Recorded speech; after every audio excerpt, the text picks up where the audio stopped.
Hello everyone, welcome to the Solo Gaming Spotlight. Today we're going to be unboxing Clank Catacombs. Now Clank Catacombs is listed as a 2 to 4 player game, but you can play this game with the assistance of an app. And I'm okay with using an app to play board games, though I prefer not to. I want to change the view and get a top-down look because I'm curious to see what's inside. I'm really curious to see the different size of the dungeon tiles that they have that are going to give the game of Clank a sense of exploration. So we have Clank rulebook, which they're always done well, nice and easy read in order to learn the game. We've got some chest life, some new stuff in here. In all, rulebook is 15 pages of a reference guide. Nice. Keep that handy. In cellophane, we have our cutouts, our punch outs. A nice bag. The cubes that'll be getting thrown into the bag, and when you pull them out, that's how you're going to take damage. That's odd. That should have probably came in a... it is what it is. Dragon, instead of being black, is kind of a light bluish. And I also want to check out some of the new cards that we have in here. So let's check those two things out. Separate this game along with a couple new rules from original Clank. Now we only have the life marker and the dragon threat marker, which is how many cubes you're going to be pulling out as the game goes along.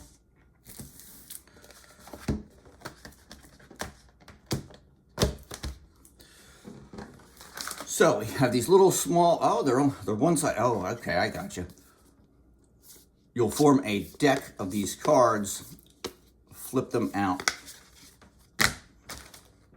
to make a stack. Kind of cool. I like the artwork on the back. The artwork is, as usual, very nice. We have different colors here. It reminds me of like a Mage Knight where they have different colored tiles as you go along. I'm not sure what they are just yet, but I will find that out. You know what? They're probably the deep dungeon, or these are, one of the two. Where if you're playing the game, you go into the dungeon in the base game, and that's where all the artifacts are. That you have to come out of the dungeon with at least one artifact in order to escape the dungeon. And that will trigger, first person that gets out of the dungeon will trigger a series, countdown of dragon attacks, pretty severe dragon attacks, that will usually end up finishing off the rest of the explorers in the dungeon. There's quite a few of these, which is actually where a lot of the gameplay occurs, so that makes sense. Down, dungeon diving, gaining treasure, amongst other things. In the meantime, there is a dungeon row of cards that you'll be starting out with a base hand of cards. You'll be playing those cards on your turn and using the money listed on each card. You'll add them up, and then you can purchase cards from the dungeon row for as much money as you have. Putting them in your discard pile, and when it's time to shuffle after your hand runs out, you'll shuffle those new cards into your deck. This must be the starting tile, makes sense, and then from there, look, you can go around the back of the dungeon. Nice touch. So all in all, you end up with 1, 2, 3, 4, 5, 6. I'm going to imagine these tiles are the above ground tiles to begin and get down into the catacombs. Was there 1, 2, 3, 4, 5, 6? There's a total of 29 tiles in this game, so that would be 7, making 17 or 16 underground tiles.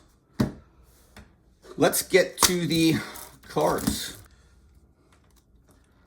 Soul Drinker. We've got a Waystone for a movement point. Need movement to get around that dungeon. Black Tourmaline. That's going to trigger a dragon attack. Fiery Quartz. I like these new gems. Rose Quartz. Another Rose Quartz. Smoky Quartz. White Tourmaline. We've got Mercenaries. These are base cards that are always available in the game. They now have, I think they always did have 2 attack. Or maybe I'm mistaken. It might have been just 1 skill point, 1 1 attack in the base game. It's probably 2 attack. It's been a while since I played Clank. This Explorer's the same. You get 2 currency points to buy cards with and a movement. Is there tomes on here? Yep, secret tomes as well. That just gives you straight victory points when you purchase them. They cost 7. But they will kind of clog up your deck, so you kind of get them later on in the game. First off, it's going to be tough to afford them because they cost 7. Here is 6 of the 10 starting cards, these burgle cards in your deck you'll start out with. You start out with the stumble, and as you make noise going around the dungeon, that's how you're going to end up putting your cubes into, there's an area on the game board. I think this is probably where it is. And then when it's time for a dragon attack, you're going to take all the players' cubes, put them in the bag. The dragon's going to have a certain amount of cubes in his bag as well. And you'll start pulling cubes as designated by this track here. As the game goes along and the adventurers start stealing artifacts, the dragon's going to go up further and further on this track, drawing more cubes and really speeding up the timer on which you got to get your butt out of that dungeon.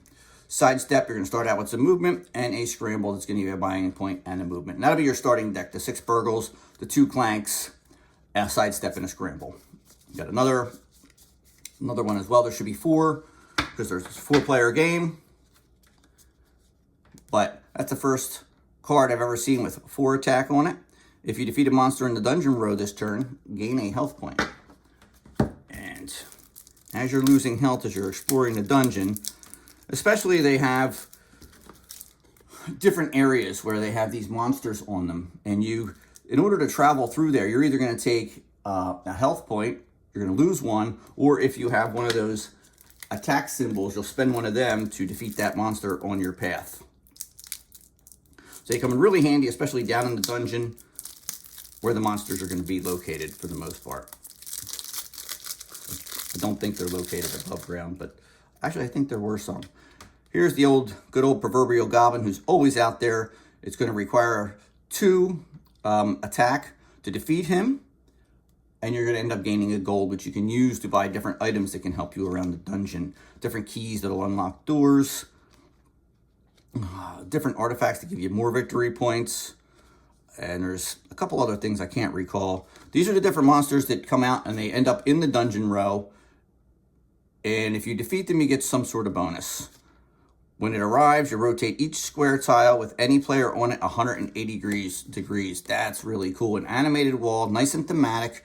You're going to be rotating the cards on the modular board where the players are. Nice touch. I like that. So I'm really excited to play this game. I'm going to get it to the table. I'm going to do it on the channel here. I'm going to have a little bit of a trickiness. I usually film with my app, with the iPad, but I'm going to be running the iPad or running the app on the iPad, so that's not going to be the case. It's a floating skull, some infamiliars. I want to kind of save some of this to discover in-game, but wow, there's some cool cards. A light stick, +1 clank. You know, you're making yourself more visible with the light stick. Nice touch of theme in this game, and that's why I enjoy Clank as well as the deck building. It's nice and light and fun, fantasy-based, not a dungeon crawler, but it fills that deck building fantasy theme that I tend to enjoy. Anyway, that's what comes in Clank Catacombs, the box. I hope you've enjoyed the video. Please give a like and subscribe, and I'll catch you next time.